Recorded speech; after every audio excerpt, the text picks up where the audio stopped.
So Mike Clay from ESPN has projections for the season coming up and kind of the position groups, strengths and weaknesses. So Mike Clay's projection that the Browns win 9 games, wide receiver, interior, defensive line are kind of the weakest. And right now he broke it down enough that it's passing yards, touchdowns, interceptions.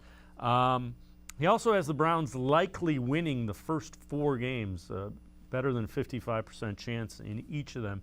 But when you look at that, they have Jacoby Brissett thrown 200 passes and Watson thrown 300 and 26 touchdowns, 11 interceptions.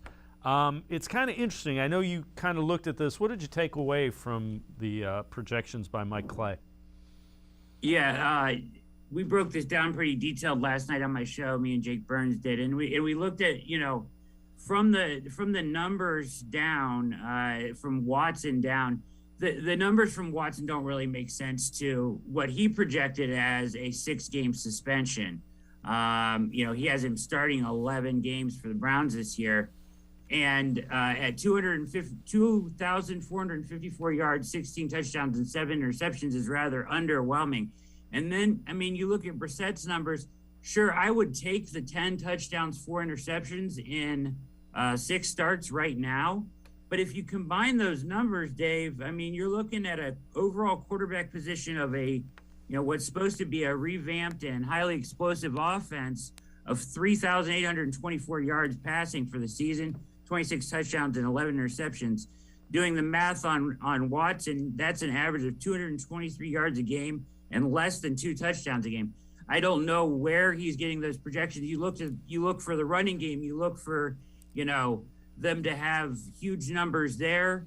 They're adequate with Chubb at, over 1,100 and Kareem Hunt with almost 1,000 total yards. But it seems like they're missing about 700 yards. Like if Deshaun Watson was going to start 11 games, it seems like they're missing about 700 yards of offense somewhere. It doesn't really calculate out for me, in my opinion.